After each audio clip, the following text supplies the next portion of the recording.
Ya sabar.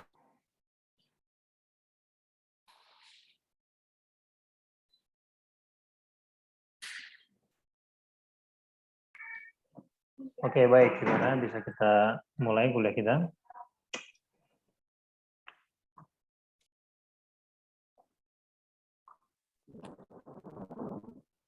Teman-teman yang udah join, silakan di open cam. Sudah 52 orang. Baik. Oh, baru selesai aljabar ya? Iya Pak. Iya Pak. Aljabar itu dengan siapa? Pak Komarudin ya? Marudin, tapi lampunya mati Pak. Iya Pak. Lampu mati, berarti Zoom mati juga? Zoom-nya masih, nah, beliau disconnect. Oke. Baik. Kita mulai saja ya, karena udah hampir 20 menit lebih ini kita. Yang belum sholat isya bisa nanti sambil selesai lah, nggak apa-apa. Yang sudah sholat isya, alhamdulillah. Bismillahirrahmanirrahim. Rekan-rekan dan teman-teman panitia, bukan panitia ada jadinya, mahasiswa dan mahasiswi Institut Teknologi Tangerang Selatan yang saya hormati. Assalamualaikum warahmatullahi wabarakatuh. Waalaikumsalam warahmatullahi wabarakatuh.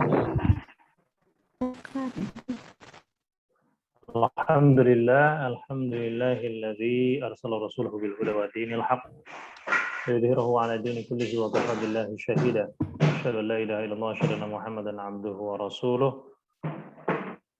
Allahumma shalli 'ala sayyidina Muhammad wa 'ala ali sayyidina Muhammad amma ba'du. Baiklah. Mari sama-sama kita mulakan ataupun kita mulai kuliah kita pada malam hari ini dengan sama-sama membaca lafaz al-basmalah. Bismillahirrahmanirrahim. Dengan harapan mudah-mudahan kuliah kita diberikan keberkahan oleh Allah Subhanahu wa taala. Kemudian setelah selesainya kita mendapatkan ilmu nafi'an ataupun ilmu yang bermanfaat, yang bukan hanya ilmu ini menetap di kepala kita, tetapi mudah-mudahan bisa kita amalkan, kan gitu ya. Jadi sesuai dengan yang dikatakan oleh Rasulullah SAW. Jadi al-ilmu bil amal, kan gitu. Jangan hanya al-ilm saja. Jadi al-ilmu bil amali. Ketika ilmu itu sudah diamalkan, maka walaupun itu sedikit ya kuantitinya, maka dia sudah menjadi ihsan. Sudah beralih dari amal, dari ilmu, kemudian dia amal. Ilmu yang diamalkan itu maka akan menjadi sebuah label, yaitu adalah ihsan. Ihsan ini adalah beramal baik kepada orang lain. Baiklah, senantiasa kita bersyukur kepada Allah Subhanahu wa taala masih diberikan kesehatan, kemudian juga kesempatan sehingga kita bisa bertatap muka kembali seminggu sekali, dan ini sudah pertemuan ketiga ya. Materi masih dari saya malam ini. Dan itu adalah sebuah nikmat yang luar biasa dari Allah Subhanahu wa taala. Jangan lupa senantiasa kita syukuri dengan lafaz alhamdulillah. Alhamdulillahirabbil alamin. Ini yang tidak on cam yang nggak apa-apa, yang masih kerja nih kan ada tuh. Apa belum bisa on cam, lagi kerja shift 2. Nyimak saja, oke, nggak apa-apa. Ada yang masih di jalan juga, hati-hati yang masih di jalan. Fokus di jalannya, jangan salah prioritas ya. Oke, yang kedua senantiasa kita dawamkan sholawat kita kepada Muhammad sallallahu alaihi wasallam. Allahumma shalli ala sayyidina Muhammad wa ala ali sayyidina Muhammad wa ba'du. Apa kabar semuanya? Sehat ya? Sehat. Alhamdulillah. Itu kelas aljabar dengan Pak Komarudin itu dimulai jam berapa? Jam 5 Pak. 5 sore Pak. Tadi Pak Komar. Oh, jam 5 sore. Jam 5 sore sampai jam 7 malam ya. Break dulu sholat maghrib ya. Ya. Apa yang dipelajari dalam aljabar? Jabar Pak. Apa yang dipelajari dalam aljabar? Matematika Pak. Matematika ya. matematika dasar Variabel. gitu, Ya, variabel ya. Variabel. Termasuk algoritma juga di situ ada ya. Belum. Beda pelajaran kalau algoritma. Oh, algoritma ada Beda. lagi khusus ya. Baik, ya. Oke. Jadi aljabar itu intinya adalah hitungan-hitungan dasar ya. Bahkan dia lahir sebelum matematika kayaknya ya, aljabar itu ya. Baik, ya. Di sini sebelum kita masuk ke dalam materi itu sudah saya bagi pembagian kelompok. Bentar. Pembagian kelompok. Nah, ini karena yang di data saya dapat itu lumayan banyak, ada 121. Wow, 121.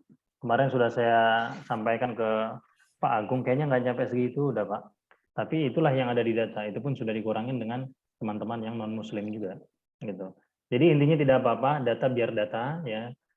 Jadi jumlah itu biar itu saja tidak saya utak-atik ya. Adapun nanti misalkan ada teman yang dia ketika presentasi kemudian tidak presentasi, maka saya blok aja namanya gitu ya. Di blok aja namanya, mungkin saya kuningkan nanti gitu. Jadi saya akan mencatat yang presentasi saja ketika hari itu. Sudah dilihat ya pembagiannya? Sudah, Pak. Ya, bagi teman-teman yang belum dapat ataupun namanya belum masuk ya, belum masuk, silakan ditulis di grup WhatsApp ini. Ya, dari kelompok 1 pokoknya 12 orang ya, 12 orang. Kemudian ada di sini kelompok 10, terakhir itu 13 orang kalau tidak salah, 13 orang. Maka silakan mulai dari sekarang dirancang ataupun disusun siapa yang membahas tentang nikah, siapa yang membahas tentang rukun Islam, rukun iman, itu silakan disusun dari Jadi sekarang. kelompok jadi kelompok yang 4 itu yang nomor 5 atau 7? Kelompok berapa? Kelompok 4. Kelompok 4 berarti di pertemuan Itu kan bisa kalau di itu kan habis 1 4. Kelompok 4 dia di pertemuan ke-7 dong. 7 ya. Pertemuan ke-7, ya. Pokoknya sesuai urutan gitu. Oh, kalau nanti pertemuan ke-4 berarti kelompok 1, pertemuan ke-5 kelompok 2. Gitu. Tadi kayaknya saya agak salah nulis. Agak typo ya itu. Jadi ini sudah saya bagi 12-12. Maka silakan rembukan ya. Tidak perlu membuat makalah. Tidak perlu membuat makalah Word. Jadi silakan cukup untuk menjelaskannya melalui PowerPoint saja. Dan dari sekarang dibuat PowerPoint-nya karena mungkin sewaktu-waktu akan saya random gitu ya. Mungkin minggu depan kelompok 1, nanti kelompok di pertemuan ke-5 itu mungkin kelompok 7 gitu kan. Gitu. Atau ya intinya dibuat dari awal ya, dibuat dari awal untuk PowerPoint-nya. Gitu.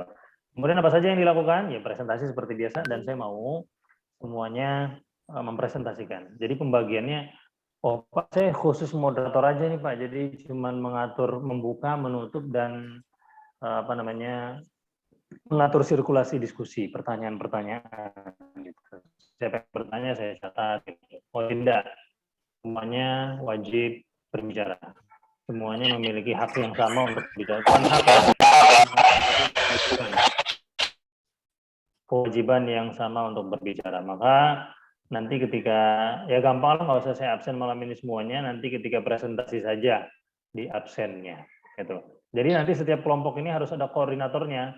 Nah, nanti mendata siapa yang memang dia itu namanya tidak ada, ataupun memang tidak aktif, ataupun memang orangnya di data ada, tetapi aslinya tidak ada, itu kabari saja nanti ketika presentasi. Itu ya.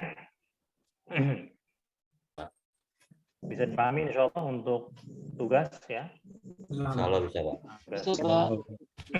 Itu saja sih tugas kelompoknya ya. Tugas kelompok itu saja. Paling nanti ada mini task gitu, ataupun ada tugas-tugas kecil yang menemani lah gitu. Nanti setelah ini juga ada sedikit tugas kecil, yaitu menjawab pertanyaan-pertanyaan yang saya jelaskan nanti.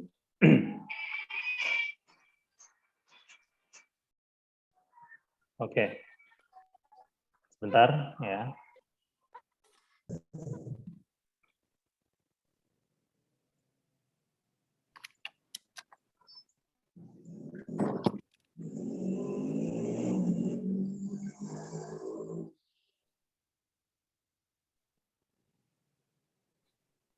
Oke, saya minta waktu sebentar ya, 5 menit lah, 5 menit sebentar.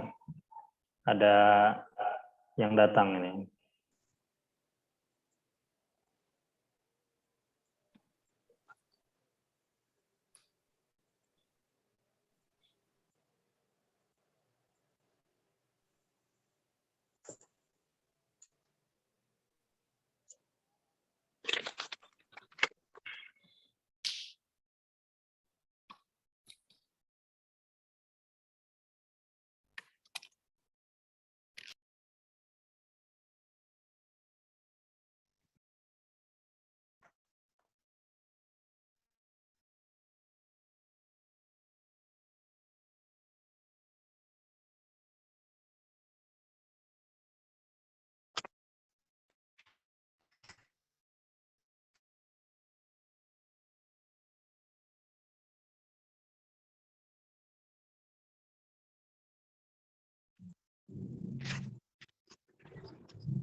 Oke, baik. Kita lanjut dulu. Ini Mas Adam Kurnia ini di mana posisinya? Gimana Pak? Di mana posisinya? Di Saya di Tangerang. rumah Pak, Tangerang. di Bekasi Pak. Oh, di Bekasi ya. Oke, baik. Iya Pak. Jadi untuk kuliah di ITTS ini sementara masih daring, posisi di mana saja boleh ya. Belum ada sama sekali kewajiban datang ke kampus ya. Belum ada, oke, baik. Ya, tadi itu penjelasan tentang tugas kelompok. Untuk sementara waktu ada yang ingin ditanyakan tentang tugas kelompok? Sebelum saya masuk ke dalam materi. Ya, jadi harus ada satu orang yang dia menjadi koordinator di dalam itu untuk ya mengatur lah dan untuk mengatur bagaimana persiapannya gitu ya. Jadi jangan sampai nanti ketika hari H ataupun ketika hari presentasi ada kata-kata, oh Pak belum siap Pak, saya nggak suka itu. Waduh Pak belum siap Pak, belum lengkap ininya. Nah makanya disiapkan dari sekarang, ya disiapkan dari sekarang dengan baik, dengan maksimal, karena PowerPoint yang bagus, yang maksimal itu akan menambah yang namanya poin, gitu. Baik. Pak mau nanya Pak, saya baru Silakan. tadi di sholat. Suaranya kayak dibesarkan.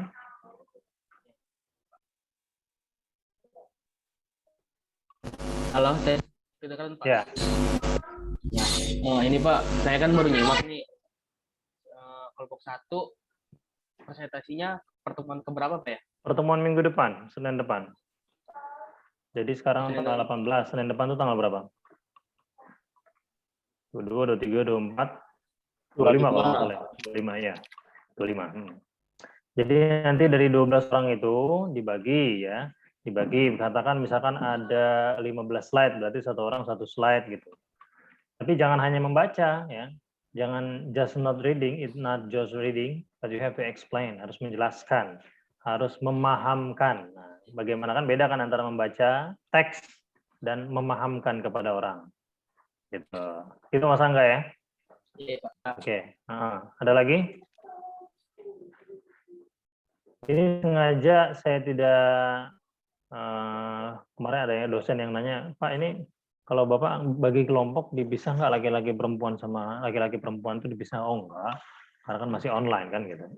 Sementara enggak, jujung-jujung saja. Oke, ada lagi? Tidak ada ya? Insya Allah jelas ya. Baik. Pak, mau nanya. Ya, silakan, Bang Abdurrahman. Mohon maaf Pak, nggak bisa on cam lagi.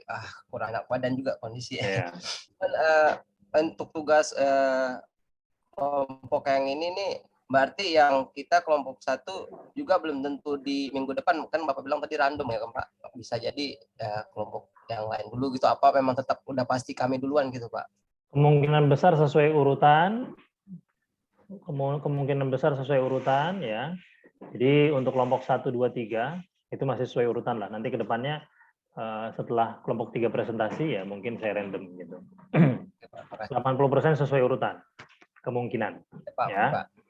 Oke, baik. Jadi poinnya adalah pada minggu ini kalian fokus buat gitu. Jadi fokus buat minggu ini, fokus buat untuk presentasi ya PowerPoint. Nanti misalkan saya buat PowerPoint tentang ini, bagi-bagi tuh tugasnya, sudah bagi tugas. Jadi nanti ketika mungkin H-3 sebelum presentasi itu sudah dibaca lagi, review lagi kan gitu. Jadi buatnya ya sibuknya sekarang ini. Gitu. Jadi nggak usah ditunda-tunda untuk pembuatan tugasnya itu. Maksud saya seperti itu. Oke ya, kita masuk materi. Cukup ya? Ya.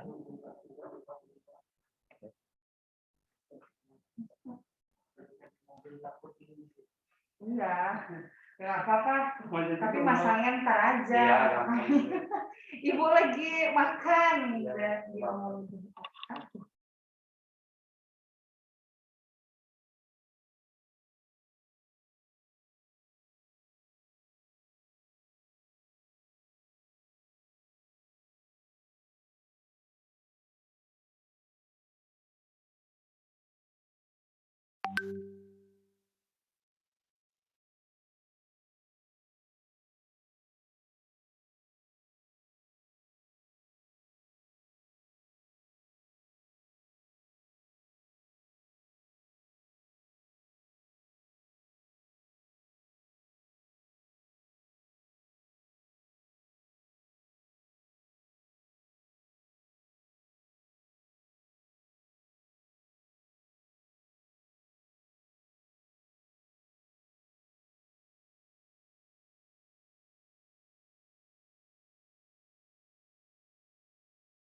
Nah, baik, sorry ya.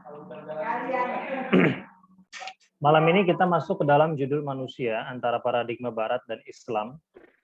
Ya. Jadi apa sih definisi manusia itu kan gitu. Jadi manusia ini di dalam perspektif Islam itu apa definisinya? Apa jangan-jangan manusia ini hanya sebatas terdiri dari unsur materi saja gitu kan? Apa sih unsur-unsur yang ada di dalam manusia itu sendiri dalam kacamata Barat dan bagaimana dalam kacamata Islam? Itu yang akan kita bahas pada malam hari ini ya. Oke. Yang mau mencatat silakan monggo, tapi kalau ingin apa namanya PowerPoint-nya insya Allah sudah ada di e-learning. Baik. Oke, rekan-rekan semua, ada sebuah pertanyaan, apa yang terbesit dalam pikiran Anda ketika mendengar kata manusia? Kan gitu. Gimana kira-kira? Apa yang terbesit dalam pikiran Anda atau teman-teman ketika mendengar kata manusia? Sisi positifnya dulu, sisi positifnya. Jangan yang langsung negatif ya. Makhluk paling mulia, Pak. Makhluk paling mulia. Makhluk sosial. Ini menjawab, Pak. Makhluk berakal. Oke, silakan. Di bumi. Al-insan hayawanun natiq. Al-insan hayawanun natiq. Maksimal 2 kata saja. Hayawanun natiq. Hayawanun natiq, oke. Ya, Makhluk berpikir. ya ayuhan. Apalagi Manusia ada? yang dikaruniai untuk berpikir, Pak, dan bakal. Berpikir, makhluk berakal, makhluk berpikir ya. Oke.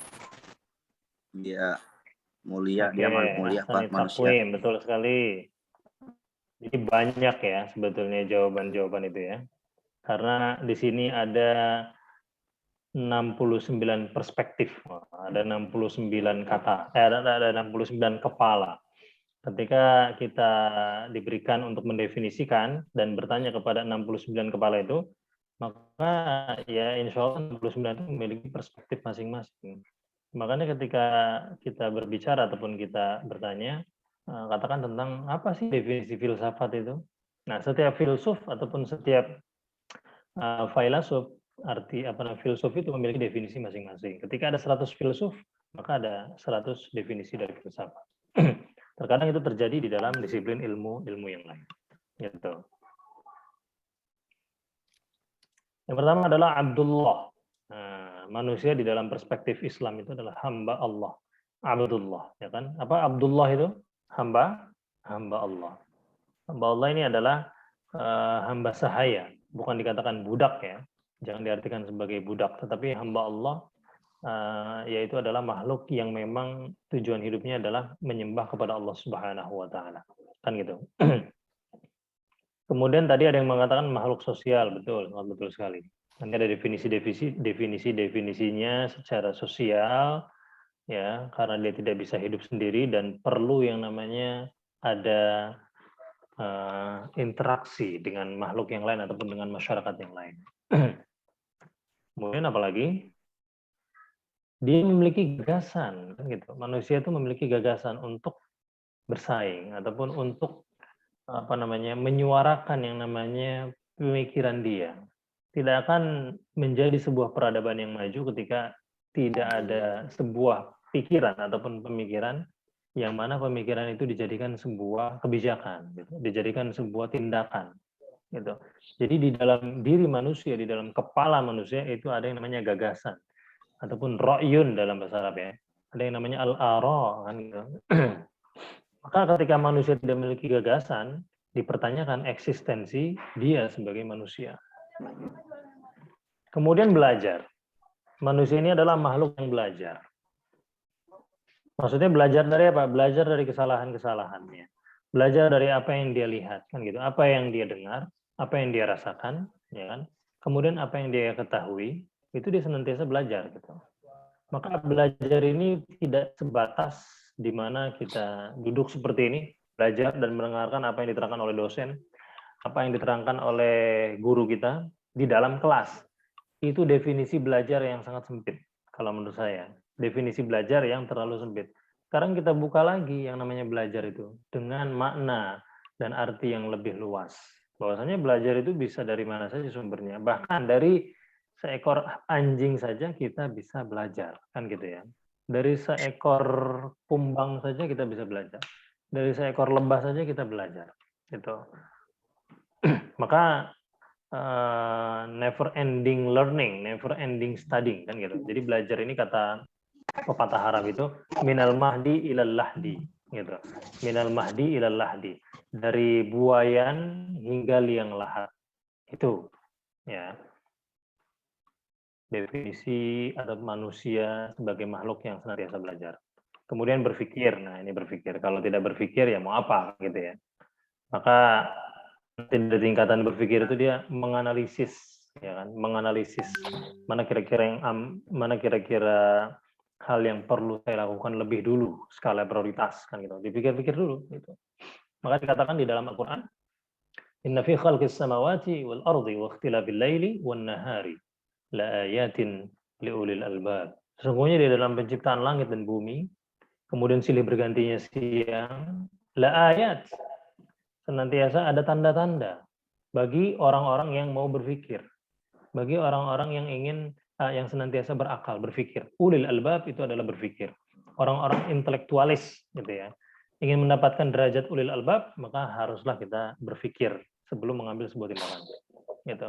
Di dalam Al-Quran kan ada ulul albab, ya kan? Ada ulin nuha, ada ulil absar, kan gitu ya. Jadi ada 3 derajat ataupun ada tiga jenis ya.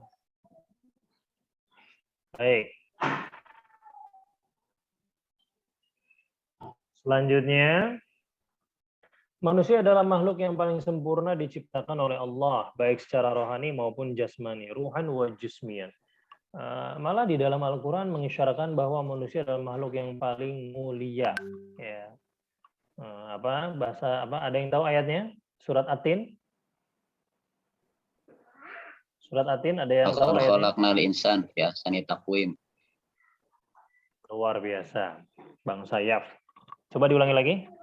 Laqad khalaqnal insana fi ahsani taqwim. Laqad khalaqnal insana fi ahsani taqwim. Dan benar-benar kami telah ciptakan manusia di dalam bentuk yang paling mulia. Gitu. Dalam bentuk yang paling mulia. Itu sudah betul-betul jelas ya. Ayatnya wadih, jelas, sharih. Tidak perlu yang mana tafsiran yang macam-macam lagi, bahwasanya memang manusia adalah diciptakan oleh Allah Subhanahu wa taala sebagai bentuk yang paling mulia. Bentuk di sini baik itu dalam ya, dalam innernya dan juga outernya gitu. Baik dari dalamnya maupun luar. Jadi benar-benar Allah ciptakan paket komplit gitu ya. Hampir semua lembaga pendidikan mengkaji tentang hakikat manusia, karya dan dampaknya terhadap dirinya sendiri, masyarakat dan lingkungan hidupnya. Para ahli telah mengkaji manusia menurut bidang studinya masing-masing, tetapi sampai sekarang para ahli belum mencapai kata sepakat tentang hakikat manusia itu sendiri. Jadi hakikat manusia itu sendiri ternyata masih banyak definisi-definisi yang simpang siur dan masih diteliti, masih ongoing, masih running gitu ya. Penelitiannya masih running. Karena kenapa? Karena masih banyak objek yang perlu dikaji dari manusia itu sendiri. Mungkin teknologis kita yang sekarang ini baru sampai kepada batasan tertentu gitu. Seperti halnya sekarang kan sudah ada kecerdasan buatan ya. Bahkan manusia itu ingin membuat manusia. Gitu. Manusia ingin membuat yang namanya manusia. Gitu. Yang pertama dengan berasaskan kecerdasan buatan, gitu kan. Nah, kemudian nanti disempurnakan lagi. Bahkan ada yang namanya cloning kan gitu sekarang itu ya. Ada yang namanya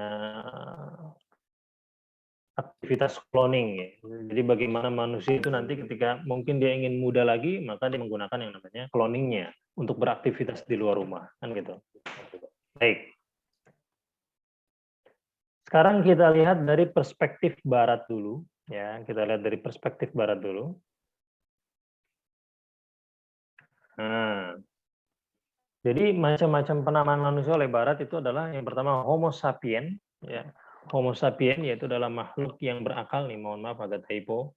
Homo sapien itu makhluk yang berakal. Kemudian Homo economicus. Homo economicus ini artinya makhluk ekonomi yang senantiasa selalu ya beraktivitas dalam ekonomi. Jual, beli, investasi ya. Jadi ada Homo economicus gitu. Maka tidak lepas dari sini. Kemudian yang ketiga adalah economic animal, binatang ekonomi. Nah, binatang ekonomi. Kenapa mereka menyebut seperti ini? Karena terkadang manusia ini menghalalkan segala cara untuk mendapatkan yang namanya untung sebanyak-banyaknya di dalam aktivitas ekonominya kan gitu. Definisi seperti ini saya ingat jadi yang namanya teori kapitalisme kan gitu ya. Kapitalisme sudah luar biasa kan kapitalisme di Indonesia ini ya kan. Dengan perusahaan-perusahaan besar ya yang mungkin dia sebetulnya dia datangnya dari barat tetapi memiliki yang namanya cabang di Indonesia ini yang besar juga gitu kan. Jadi sekarang ini luar biasa memang ekonomi kapitalis itu menguasai dunia gitu. Menguasai dunia ekonomi kapitalis. Maka bagaimana kita sebagai orang muslim janganlah menandingi lah gitu. Menyikapi itu dulu. Bagaimana mungkin kita memang beraktivitas dalam ekonomi kapitalis tadi, tetapi kita masukkan yang namanya nilai-nilai Islam itu, nah bagaimana caranya? Seperti itu. Kita mulai dari diri kita dulu kan gitu. Maka oleh Barat, macam-macam penamaan manusia ini ada Homo sapien, Homo economicus, economic animal. Ya. Lalu bagaimana dengan Islam? Ya, bagaimana dengan Islam? Islam tidak memandang hakikat manusia sebagaimana hakikat binatang. Gitu. Akan tetapi Islam memandang hakikat manusia adalah makhluk yang paling sempurna. Ya, jadi hakikat manusia di dalam Islam itu adalah makhluk yang paling sempurna, baik dari segi hakikat asal-usul penciptaannya maupun dari segi tujuan penciptaannya. Luar biasa ya. Bahkan saking mulianya manusia ini, Allah kan yang namanya keseluruhan instrumen yang ada dalam dirinya kan gitu. Jadi diberikan yang namanya hawa nafsu, kemudian diberikan yang namanya akal, kemudian diberikan yang namanya bentuk yang memang lebih dilebihkan daripada makhluk-makhluk yang lain yang ada di dunia kan gitu. Jadi dari segi penciptaannya saja manusia ini sudah betul-betul memang memenuhi kriteria sempurna gitu. Kalau kita melihat ayat di dalam surat Al-Baqarah, wa idz qala rabbuka a'udzu billahi minasyaitonir rajim wa idz qala rabbuka lil malaikah inni ja'ilun fil ardi khalifah kan gitu. Allah ketika itu berkehendak ingin membuat sebelum penciptaan manusia Allah berkehendak dan Allah sharing bersama para malaikat ingin menciptakan ataupun ingin membuat sebuah kepemimpinan yang ada di bumi gitu. Maksudnya ingin mengamanahkan kepemimpinan ini kepada makhluk. Nah, makhluk itu siapa? Makhluk itu adalah manusia yang menjadi pemimpin di bumi daripada makhluk-makhluk yang lainnya gitu. Jadi dari sisi ini saja kita melihat bahwasanya memang sudah disiapkan oleh Allah Subhanahu wa taala bahwasanya manusia ini yang akan memimpin. Nah, modal untuk memimpin dunia ini ataupun modal untuk memimpin bumi ini menuju kemaslahatan itu harus diberikan instrumen-instrumen yang memadai gitu. Dia diberikan akal, dia diberikan kemampuan berpikir, diberikan yang namanya insting juga punya manusia itu kan. Kemudian feeling, perasaan belum lagi. Jadi kalau kita teliti lebih dalam lagi sebetulnya banyak hal-hal yang perlu kita sadari dan perlu kita ketahui tentang diri kita sendiri. Maka dikatakan di dalam hadis man arafa nafsahu arafa rabbahu gitu. Barang siapa yang dia menggali definisi dirinya sendiri ataupun mencari tahu siapa dirinya, maka dia akan menemukan siapa itu Tuhannya gitu. Sebentar saya nutup gerbang dulu.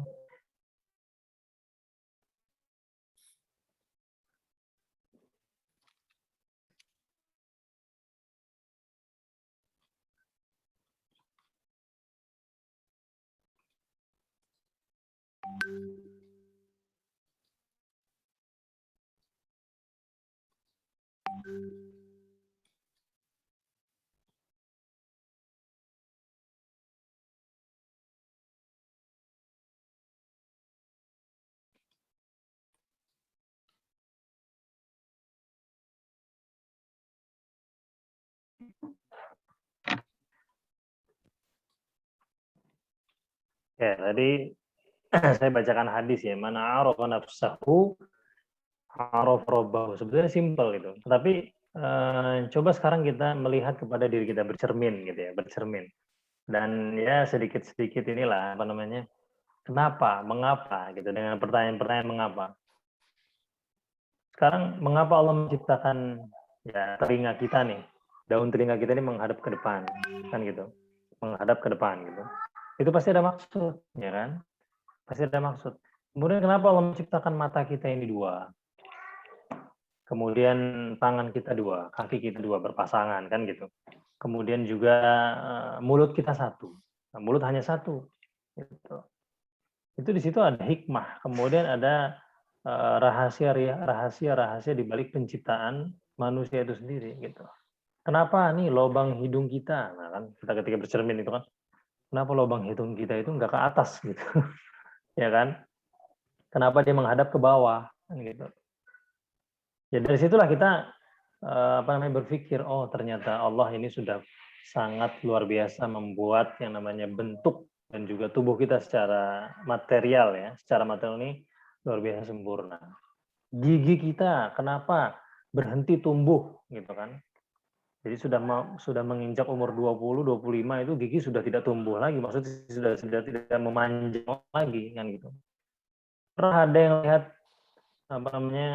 spesialis potong gigi, bukan potong rambut maksudnya, potong gigi, nggak ada kan?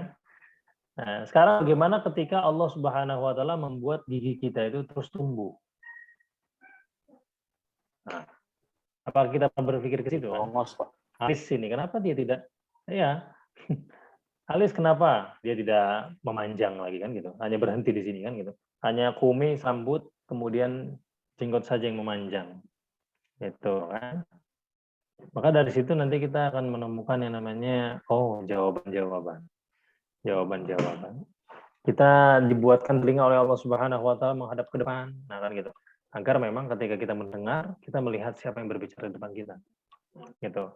Kemudian Allah menciptakan satu mulut, dua mata itu agar lebih banyak melihat. Maksudnya melihat fenomena-fenomena yang akan menjadikan sebagai muhasabah dan pembelajaran kan gitu.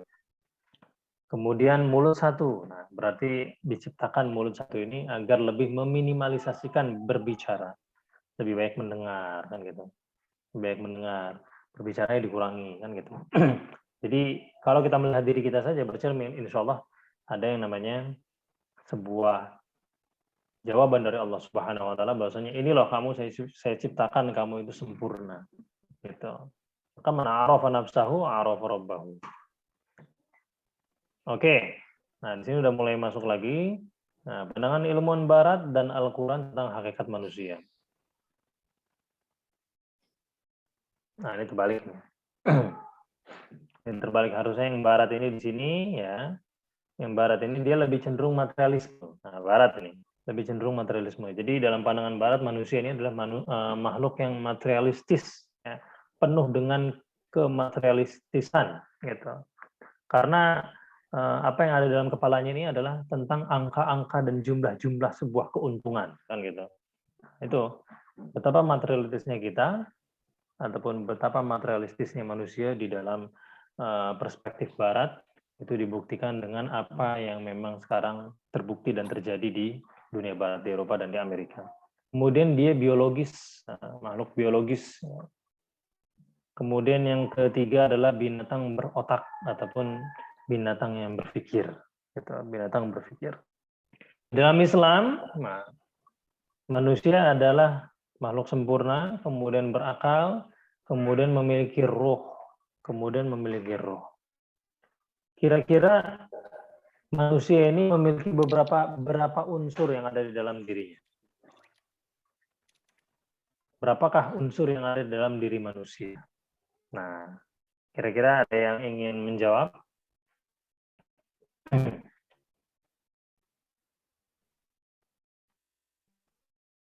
Kira-kira apa saja yang ada di dalam diri manusia itu sehingga kita bisa menggerakkan mata kita, kemudian berpikir, kan gitu. Kemudian juga kita bisa berinteraksi dengan orang-orang yang ada di sekitar kita. Ya, silakan. Ada jasad. Itu kan sifatnya lahiriah tuh, Pak. Lahiriah. Betul. Ada akal, berpikir. Ada hati, tapi lebih ke perasaan ya. Nuraninya. Ada jiwa gitu. Lebih ke sama hampir mirip dengan perasaan ya. Sensitivitas kayak gitu. Ada ruh, Pak. Itu kalau ruh dari Allah. Kalau ruh dari Allah, ya. Jiwa bukan dari Allah. Pak, cuma maksudnya sifatnya yang nggak bisa dibahas secara logik lah, Pak. Karena sifatnya nggak ada yang bisa diciptakan di dunia. Unsur lainnya juga sama sih sebetulnya. Kalau pernah datang mau bisa dibikin gitu. Baik. Jadi ada jasad tadi ya, kemudian ada jiwa ya, kemudian ada roh ya gitu ya. Kemudian ada feeling, ada perasaan gitu ya. Baik. Ada 4 unsur berarti tadi oleh Mas Dani. Yang lain mungkin?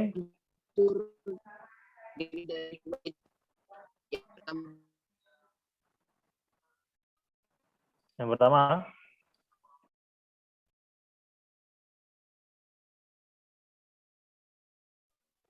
Gimana tadi?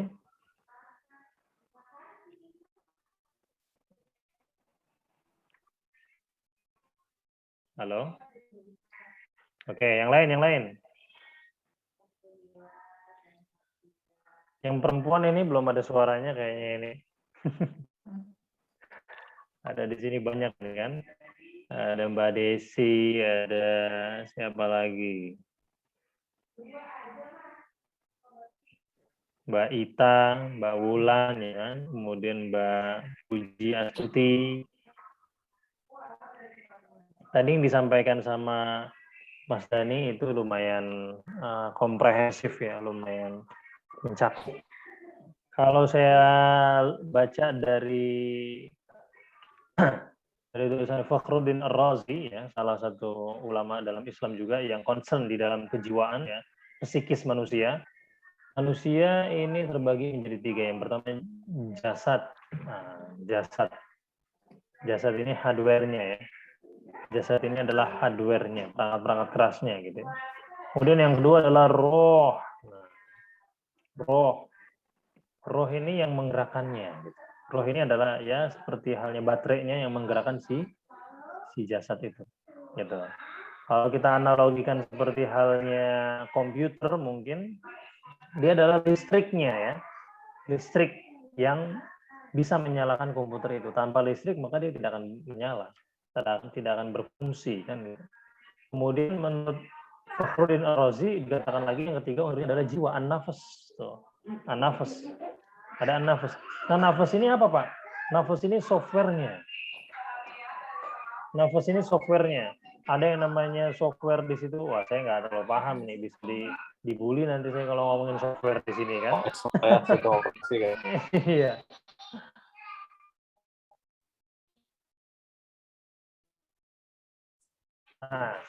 Nah, software ini kalau saya salah betulkan ya.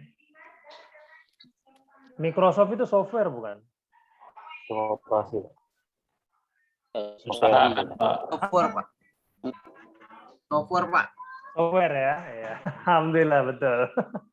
Microsoft, udah gitu apalagi? Coba dong sebutin, bantu saya. Macintosh. Macintosh ya kan? Apalagi? Android. Ya, yang di laptop lah. Tadi kan saya analogikannya laptop atau komputer kan gitu. Linux. Yang di handphone. Linux ya seperti itulah. Jadi jiwa ya kan, jiwa, psikisnya itu. Tapi dia memerlukan ruh gitu. Jadi jiwa dan jasad ini dia memerlukan ruh sebagai penggeraknya. Gitu. Nah, bagaimana kita mempelajari ketiganya? Kajian-kajian yang dalam tentang jasad manusia itu sudah sangat detail dibahas oleh medis, oleh biologi dan juga ilmu kedokteran. Gitu. Jadi ketika kita didapati memiliki gejala, oh sakit di perut, sakit di kepala, sakit di leher, itu belum tentu dia itu adalah sakit di perut ataupun sakit perut dan sakit leher. Boleh jadi itu adalah penyakit lain yang memang gejalanya muncul di perut. Nah, itu dipelajari manusia dari situ. Dari segi apa? Jasadnya dipelajari. Maka ada yang namanya ilmu kedokteran ataupun ilmu tentang manusia itu sendiri. Biologi lah, termasuk membahasnya adalah manusia. Itu jasadian ya, sebagai jasadnya. Kemudian jiwa, nah jiwa di sini ada ilmunya juga, psikologi, ya kan, ilmu kejiwaan, gitu. Bagaimana manusia itu merasakan kebahagiaan, kesedihan, kecewa, kemudian juga perasaan-perasaan yang lainnya yang masuk ke dalam kejiwaan-kejiwaan lainnya. Maka jiwa di sini banyak sekali jenisnya. Apalagi di Al-Quran sudah dibagi juga dan sudah pernah disebutkan juga. Nafsun ama'aratun bisu wa nafsul lawamah, ada juga nafsul mutmainnah, itu ada di Al-Quran. Ya ayyatuhan nafsul mutmainnah irji'i ila rabbiki radiyatan mardiyah gitu. Jadi nanti yang akan Allah masukkan ke dalam surga itu adalah nafsun-nafsun ataupun jiwa-jiwa mutmainnah, jiwa-jiwa yang bahagia gitu. Ya ayyatuhan nafsul mutmainnah irji'i ila rabbiki radiyatan mardiyah. Jiwa-jiwa yang bahagia, jiwa-jiwa yang tentram, yang tenang, kembalilah kamu kepada jalan Tuhanmu dan masuklah dengan ridho dan diridhoi. Kan gitu kata Allah Subhanahu wa taala. Tapi ternyata ada juga nafsun amaratun bisu. Ada juga jiwa yang mana ketika kita kalah dalam memerangi hawa nafsu ini, dia akan senantiasa membimbing kita kepada hal-hal yang memang itu menjauhi Allah Subhanahu wa taala. Itu namanya nafsu amaratun bisu. Nafsu ataupun hawa nafsu yang memang berpotensi, jiwa yang senantiasa berpotensi untuk melakukan hal-hal yang buruk gitu ya. Nah, itu baru 2 dan masih banyak yang lainnya. Gitu. Nah, kalau roh lagi, nah, yang ketiga ini roh. Pembahasan tentang roh. Pak, nanti kita dibangkitkan. Ini kita berbicara ghaibiyat ya. Pak, kalau kita dibangkitkan nanti Pak di akhirat, ada yang pernah bertanya seperti ini mahasiswa. Ketika kita sudah meninggal, masukkan ke dalam kubur, dimasukkan ke dalam kuburan, kemudian dibangkitkan nanti di hari akhir, ketika barzakh, dan dimasukkan ke dalam surga bagi orang-orang yang layak, dimasukkan ke neraka bagi orang-orang yang layak juga. Apakah itu ruh saja? Atau memang sama jasad juga? Gitu. Nah, pernah berpikir seperti ini, teman-teman? Apa? Apakah ketika nanti di hari akhir, ketika fase-fase kehidupan selanjutnya ya, itu hanya ruh sajakah yang dibangkitkan oleh Allah Subhanahu wa taala, ataukah ruh dan jasad? Kan gitu. Ruh dan jasad, Pak. Ruh dan jasad. Ada yang berpendapat itu ruh saja? Kalau ruh saja apa? Kalau ada dalil silakan dalilnya, kalau ada dalil ataupun ada referensinya. Ataupun ruh dan jasad, nah silakan referensinya apa? Hari kebangkitan kan jasad dibangkitkan. Ya, di dalam hari kebangkitan Yaumul Ba'ats ya. Gimana? Jasad sama kan? Di hari kebangkitan. Kan ada tuh di hari pembalasannya nanti. Kiamatnya gitu dibangkitkan semua. Dibangkitkan semua apa jasad-jasad yang sudah pernah dipendam gitu ya. Selesai. Nah itu dengan keadaan tulang belulang ataupun dengan keadaan yang baru lagi. Keadaan Nah yang baru. itulah ya, dengan keadaan yang baru ya. Ada yang berpendapat dengan keadaan yang baru. Ada pendapat ulama juga dibangkitkan dengan keadaan dia bagaimana amalannya di dunia kan gitu ya, di padang mahsyar itu kan. Kemudian juga ada yang mengatakan ruh saja. Nah, jadi kalau kita melihat dari beberapa ayat Al-Quran di dalam surat, saya lupa nama suratnya. Wa kullama nadiyat juluduhum badalnahum badalnahum juludan ukhra gitu. Dan setiap kulit mereka matang ketika dibakar. Kulit mereka matang ketika dibakar dan ketika dihantam yang namanya kobaran api neraka, maka hanguslah kulit itu kan. Kulit hangus, kemudian daging hangus, bukan matang lagi tapi hangus, kemudian tulang-tulang hangus juga, maka setelah itu diganti lagi dengan yang baru. Liyazuqul azab, kata Allah Subhanahu wa taala, agar mereka itu merasakan bagaimana kerasnya azabku gitu. Maka dari sini kalau kita ambil secara terminologi, di situ di neraka dikatakan bahwasanya kulit. Nah, apakah roh itu memiliki kulit? Oh tidak. Ya kan? Roh itu kan sifatnya dia dari materi cahaya kan, dari zat cahaya. Itu roh ya. Kemudian kita baca di sini ataupun kita perhatikan di sini ayatnya adalah kulit. Maka sudah dipastikan bahwasanya bukan hanya roh saja yang dibangkitkan oleh Allah Subhanahu wa taala, tetapi apa? Tetapi juga jasad. Gitu. Ternyata jasad pun dibangkitkan juga. Berarti lengkap antara roh dan jasad. Gitu. Ya. Ini sebagai tambahan saja, teman-teman. Oke. Para ilmuwan barat mengkategorikan manusia dalam beberapa bentuk diantaranya. Nah, ini tadi ya. Homo sapien yang berarti manusia berbudi, animal rasional yang berarti hewan yang berpikir, Homo equine yang berarti makhluk yang pandai menerjemahkan pikiran dan perasaan manusia dalam bentuk kata-kata sehingga kata-kata tercipta bahasa. Homo faber yaitu makhluk yang terampil dan pandai membuat alat-alat kebutuhannya. Ya, ini dilihat dari sisi ilmu antropologi. Yang ilmu antropologi ini adalah ilmu yang mempelajari tentang manusia. Zone politikon, yaitu manusia yang pandai bekerja sama, bergaul dengan orang lain, dan mengorganisir diri untuk memenuhi kebutuhan hidupnya. Homo economicus, yaitu makhluk yang tunduk pada prinsip-prinsip ekonomi dan bersifat ekonomis. Homo religius, yaitu yang berarti makhluk yang beragama. Gitu, ya. Ini yang terakhir menarik ini, Homo religius, makhluk yang beragama. Sekarang pertanyaan, ada nggak sih manusia yang tidak beragama? Oh ada. Manusia yang tidak beragama itu ada banyak. Apalagi kalau kalau teman-teman ini ke Korea Selatan ya itu mungkin sedikit sekali melihat, ya bukan sedikit ya, hampir semuanya itu tidak beragama di Korea Selatan itu. Makanya agama mereka itu adalah entertainment kan gitu, entertainment. Itu homo religius ya, yaitu makhluk yang beragama.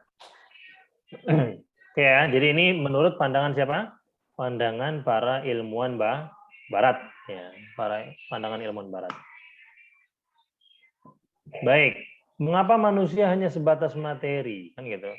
Mengapa manusia hanya sebatas materi, makhluk yang dapat dibentuk dan menafikan keberadaan Sang Pencipta? Adapun Islam sebaliknya gitu. Maka manusia dikatakan hanya sebatas materi ketika dia memang menafikan keberadaan Sang Penciptanya ataupun siapa itu kreatornya gitu. Jadi tidak memandang bahwasanya pusat ataupun apa yang yang menggerakkan hati dia, yang menggerakkan badan dia, dan yang menggerakkan kemauan dia, itu sebetulnya ada zat yang sangat kuat, sangat agung, menggerakkan itu semua. Gitu. Jadi memang betul-betul dia menganggap bahwasanya ada zat yang sangat kuat. Gitu. Tapi bagi orang-orang yang menafikan keberadaannya, keberadaan Allah Subhanahu Wa Taala ataupun keberadaan Sang Pencipta, makanya dia hanya sebatas materi saja. Nah, Islam sebaliknya, gitu ya. Baik. Nah, sekarang kita lihat di sini sebetulnya siapa sih Pak? Nah, menurut Barat ini kita lihat cerminannya dari para filsuf Barat ataupun para ilmuwan Barat. Ya. Siapa saja itu? Pertama Socrates. Socrates mengatakan manusia itu adalah makhluk yang ingin tahu dan membutuhkan orang lain untuk membantunya keluar dari ketidaktahuannya. Gitu. Jadi dia perlu yang namanya orang lain untuk apa? Untuk membantunya keluar dari ketidaktahuannya. Ini luar biasa Socrates ini kan. Jauh sebelum Masehi ada, tetapi sudah mendefinisikan manusia itu apa. Gitu. Ini Yunani ya. Plato kemudian setelah itu. Hakikat manusia itu ada 3, yaitu roh, kemudian rasio, akal, dan kesenangan ataupun nafsu. Tugas rasio ini mengontrol roh dan nafsu. Itu menurut Plato, luar biasa. Jadi yang mengontrol roh di dalam diri manusia dan nafsunya itu adalah apa? Akalnya ternyata. Jadi Plato ini adalah kalau kita sebut dia sebagai golongan rasionalis.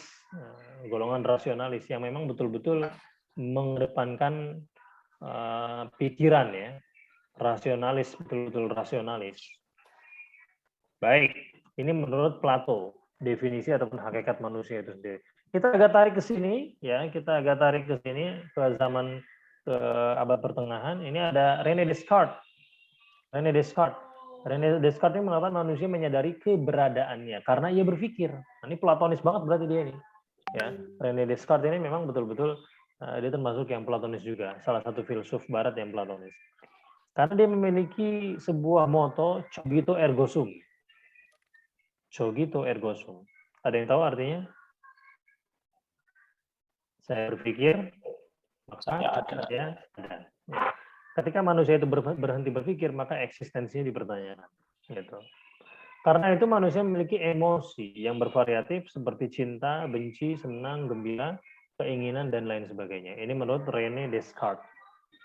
Kemudian Thomas Hobbes, ya, manusia adalah makhluk sosial, namun pada hakikatnya manusia bersifat mementingkan diri sendiri dan terpaksa mengaku hak orang lain. Karena itu hakikat manusia terletak pada kontrak sosial yang dibuat. Nah ini Thomas Hobbes terkenal dengan teorinya yaitu adalah kontrak sosial. Masuk kontrak sosial ini adalah manusia itu terikat dengan kontrak sosialnya. Contohnya kita sebagai manusia, kita terikat kontrak sosial kita dengan orang tua kita. Gitu.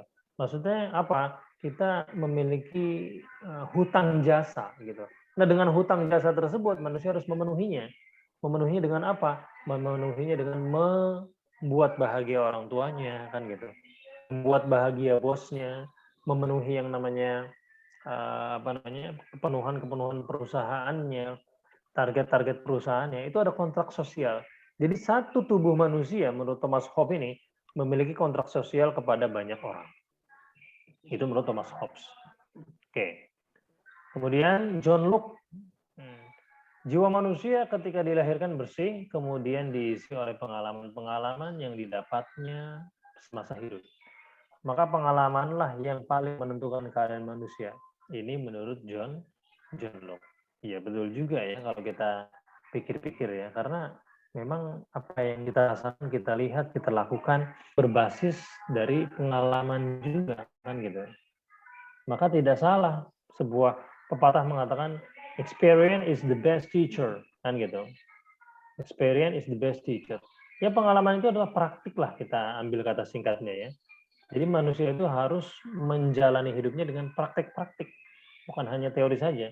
Ingin bisa mobil, ya tidak cukup untuk mempelajari teorinya saja. Kita harus ambil gigi 1, menekan kopling, ya, lepas kopling pelan-pelan, gas. Kan seperti itu. Ya kan? Tidak bisa kita belajar dengan teori saja di dalam Nah, kalau bisa ingin menyetir mobil, harus ada pengalaman-pengalaman itu. Lebih banyak pengalaman yang didapat, maka dia akan mampu untuk menentukan keadaannya. Nah, ini yang tidak kalah luar biasa. Kalau teman-teman tahu ya, ini yang tidak kalah luar biasa. Ini yang ngecap kita ini keturunan apa? Keturunan Emang namanya Enggokong. Engkong, namanya Engkong Charles Darwin. Engkong Charles Darwin. Ya, kakung. Ini Charles Darwin ya, dengan bukunya The Origin of Species gitu ya. Charles Darwin. Ini lumayan luar biasa menggemparkan dunia begitu. Luar biasa teori Darwin ini, ya, teori Charles Darwin ini menggemparkan dunia ketika itu. Dan banyak sekali orang yang menyetujui ketika itu kan. Dan juga banyak dari kalangan para ilmuwan juga kontra. Dalam bukunya di On the Origin of Species yang diterbitkan pada tahun 1899 dan buku This Kind of Man, kalau saya salah pronunciasinya tolong diperbaiki. Dalam teorinya mensejajarkan perubahan inheren satu spesies makhluk hidup ke dalam semua evolusi spesies makhluk hidup. Ia menguraikan bahwa manusia dan kera memiliki nenek moyang yang sama. Nenek moyang yang sama. Cocokologi nih Pak. Ya. Ya, teori cocokologi ya. Semua manusia tidak peduli bagaimanapun anehnya telah berevolusi melalui serangkaian langkah-langkah yang bertahap. Nah, pada intinya dia mengatakan bahwa manusia ini memiliki kecocokan secara purba itu dengan DNA yang ada di dalam kera itu sendiri gitu. Teori Darwin memberi pengaruh pada ilmuwan barat. Menurut mereka perilaku manusia seperti perilaku binatang yang terbentuk sejak tahun-tahun awal. Karena itu manusia sepenuhnya dikendalikan oleh insting, libido, ataupun nafsu agresifnya. Gitu. Tapi ternyata saya baca lagi teori ini sudah dipatahkan dengan beberapa teori-teori baru lagi. Gitu. Salah satunya adalah teori dari Harun Yahya ya, yang sangat luar biasa terkenal itu ya. Teori Harun Yahya dibantahkan ya, dibuat video sama dia, kemudian dibuat penjelasan secara ilmiah. Bahkan kita tahu mungkin anak-anak tahun 90-an ya, itu membeli paling satu CD Harun Yahya itu pasti punya lah, kalau memang dia betul-betul memperhatikan. Jadi memang sudah terbantahkan teori ini. Nah, tadi kita sudah sedikit membahas manusia, definisi manusia, dan hakikat manusia di dalam perspektif Barat. Ya, di dalam perspektif Barat. Nah, sekarang kita lihat di dalam perspektif Islam itu sendiri. Ada 3 istilah manusia yang disematkan Al-Quran, yaitu adalah Al-Bashar, kemudian Al-Insan, kemudian An-Nas. Ya. Nah, di sini karena manusia diciptakan dalam bentuk yang sangat sempurna, maka ya saya tampilkan di sini foto yang agak sedikit sempurna lah ya. Saya mau nanya Pak, foto siapa? Oh, yang jelas ini bukan istri saya. Ya, baik. Bentar. Ya biar agak semangat lah belajarnya ini, khususnya yang bujang-bujang kan. Bener Pak. Ya biar ada sedikit target lah gitu ya. Ini orang Arab. Oke, yang pertama adalah Bashar. Konsep Bashar selalu dihubungkan dengan sifat-sifat biologis manusia seperti makan, minum, seks, ataupun berhubungan suami istri, berjalan-jalan dan lain-lainnya. Jadi ketika yang namanya Al-Quran menyinggung kata Bashar ya, Bashar, ba, shin, dan ro, itu berarti artinya adalah penjelasan manusia hanya terkait tentang biologisnya saja. Belum masuk ke dalam. Masih lapisan luarnya saja. Itu ketika dengan kata Bashar ya. Ketika dengan kata bashar. Kemudian baru di situ masuk ke dalam al-insan. Nah, kalau sudah mengatakan al-insan, innal insana khuliqa jazua, kan gitu ya. Manu'a, kan gitu ya. Kemudian konsep insan ini menunjuk kepada sifat-sifat psikologis ataupun spiritual manusia. Jadi psikologisnya, jiwanya itu ketika berbicara terminologi al-insan, maka ada ada lapisan di situ kejiwaan diterangkan juga. Gitu. Maka ketika menjelaskan ranah-ranah psikologi di dalam Al-Quran, maka kata yang dipakai bukan al-bashar, tetapi apa? Al-insan. Yang dipakai adalah al-insan, gitu. Karena di situ dijelaskan juga ada sisi psikologis dan spiritual. Spiritual ini ya hati manusia ya, ataupun intuisinya, gitu ya. Intuisinya itu dijelaskan juga. Kemudian yang ketiga ini adalah an-nas. Nah, an-nas. Ya ayuhan nas, ya kan? Qul a'udzu birabbin nas, malikin nas, ilahin nas. Ketika ada kata an-nas ini, berarti yang dibicarakan di situ bukanlah tentang biologisnya ataupun psikologis dan spiritualnya, tetapi apa? Mengacu pada manusia adalah sebagai makhluk sosial. Al-insan madaniyun bit-tabi', an-nas madaniyun bit-tabi'. Gitu ya. Jadi konsep an-nas ini mengacu pada manusia sebagai makhluk yang bermasyarakat. Gitu ya. Bermasyarakat. Jangan anti sama bahasa Arab ya. Saya minta jangan anti sama bahasa Arab, karena memang belajar Islam ini kita harus sedikit banyak tahu beberapa kata-kata dalam bahasa Arab. Gitu ya.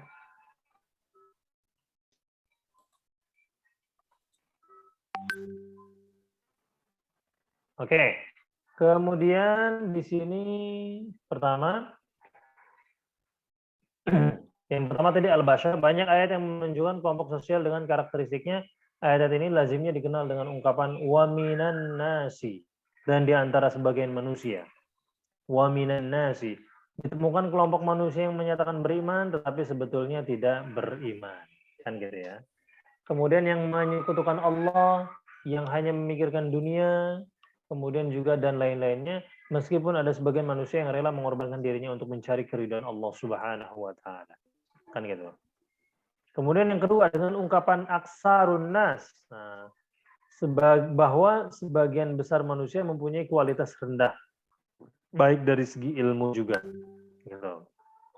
Kemudian yang ketiga, Al-Quran menegaskan bahwa petunjuk Al-Quran bukan hanya dimaksudkan kepada manusia secara perorangan, tetapi juga manusia secara sosial.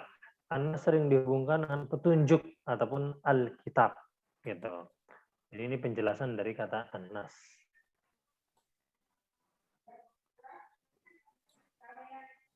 Oke.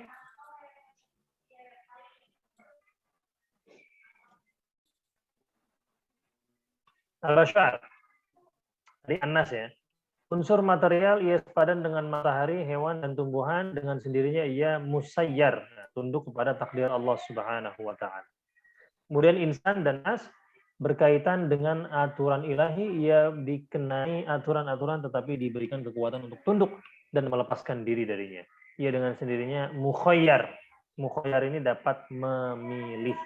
Dapat memilih maksudnya apa? Tunduk kepada takdir Allah dan juga dapat memilih. Berarti ini perkara al-qada dan qadar ya. Nah ini ranahnya udah qada dan qadar, nanti dijelaskan oleh kelompok mana gitu. Karena nanti akan menjelaskan rukun iman dia. Pasti nanti menjelaskan qada dan qadar juga, karena itu salah satu rukun iman. Nanti dijelaskan tolong apa itu maksud dari takdir, apa itu maksud dari qada, kan gitu. Apa bedanya qadar dan qada? Nah, nanti dijelaskan tolong. Jadi ada dua komponen yang membedakan hakikat manusia dengan hewan, yaitu potensi untuk mengembangkan iman dan potensi untuk mengembangkan ilmu. Usaha untuk mengembangkan keduanya disebut amal soleh. Jadi menyeimbangkan antara keimanan dan juga ilmu, itu adalah dengan beramal. Iman, amal adalah dasar yang membedakan manusia dari makhluk lainnya. Nah, jadi mohon maaf kucing, kemudian juga sapi, anjing, ketika mereka berbuat baik kepada sesamanya, kepada manusia, kepada sesama hewan, mereka tidak dicatat untuk beramal kan gitu. Tapi manusia ketika sudah membuat kebaikan, menebar kebaikan, walaupun itu sekecil apapun, maka akan Allah ganti dengan hal yang serupa. فَمَنْ يَعْمَلْ مِثْقَالَ ذَرَّةٍ خَيْرًا يَرَهُ وَمَنْ يَعْمَلْ مِثْقَالَ شَرًّا وَمَنْ يَعْمَلْ مِثْقَالَ ذَرَّةٍ شَرًّا يَرَهُ. Gitu. Itu ya. Jadi ada balasannya walaupun kecil apapun gitu. Kemudian makom di sini ada makom. Dari segi kedudukan manusia adalah makhluk individu dan makhluk sosial, makhluk psikologis dan makhluk biologis yang merupakan gabungan antara unsur material dan unsur rohani. Dari segi hubungannya dengan Tuhan, kedudukan manusia adalah sebagai hamba ataupun sebagai makhluk yang terbaik. Nah, ini masih ada sedikit pengulangan. Nah, barulah sekarang saya ambil satu tokoh. Tokoh ini adalah tokoh dalam Islam, ya. Itu Imam Al-Ghazali yang memang ahli tasawuf, kemudian ahli kejiwaan juga, Imam Ghazali. Kemudian dia pernah membuat yang namanya buku Tahafut Falasifah, kerancuan para filsuf. Kemudian dibantah lagi bukunya oleh Ibn Rushd dengan membuat buku Tahafut At-Tahafut, kerancuan dari kerancuan gitu. Maksudnya kerancuan Imam Ghazali. Jadi dulu yang namanya ulama Islam ataupun cendekiawan-cendekiawan Muslim di zaman keemasan, apalagi di zaman Al-Ma'mun ya, Khalifah Al-Ma'mun ketika Khalifahan Abbasiyah, itu luar biasa yang namanya budaya keilmuan Islam ketika itu. Maka sampai disebut sebagai Golden Age, zaman keemasan ya, zaman emasnya Islam ketika itu. Karena membantah omongan saja ataupun membantah sebuah buku itu dengan membuat buku lagi gitu. Kalau kita kan sekarang bantah-bantahan kan di mana? Di kolom komentar, ya kan? Di kolom komentar kita bantahan itu kan. Satu bantah ini, yang satu nggak setuju Formula E, yang satu setuju Formula E kan gitu. Mau Formula E tapi sirkuitnya belum ada. Jadi sekarang manusia jenisnya seperti itu, bentuknya seperti itu, bantahan-bantahannya di media sosial. Tatap muka langsung orangnya tidak datang dan gitu. Nah, ulama dulu membuat bantahan-bantahan itu dengan membuat buku gitu. Jadi ulama-ulama kita dulu ya seperti tidak jauh-jauh lah contohnya seperti Imam Ghazali, kemudian 4 mazhab itu kan, Hanafi, Maliki, kemudian Syafi'i dan Hambali, itu luar biasa keseimbangan antara ilmunya ataupun keilmuannya, potensi keilmuannya secara lisan dan secara tulisan. Secara lisan, saya ulangi, secara lisan dan secara tulisan. Gitu. Jadi seimbang antara keduanya. Nah, sekarang ini ke zaman modern ini itu sebetulnya tantangan juga untuk kita. Jadi bukan hanya secara lisan saja kita jago, gitu. Jangan hanya secara lisan saja kita jago, tapi buktikan potensi di dalam lisan kita itu dituangkan ke dalam tulisan. Ya kalau sebagai mahasiswa ke dalam jurnal kan gitu, membuat buku dan lain sebagainya. Kayak gini-gini alhamdulillah sudah ya adalah buku yang dikarang lah. Ini sekarang masih sedang menyusun buku juga. Nah, tapi buku ini memang untuk kalangan madrasah ibtidaiyah dan insya Allah targetnya adalah selampung gitu. Satu Lampung insya Allah. Dan diniatkan mudah-mudahan ya ini menjadi amal jariah gitu ya.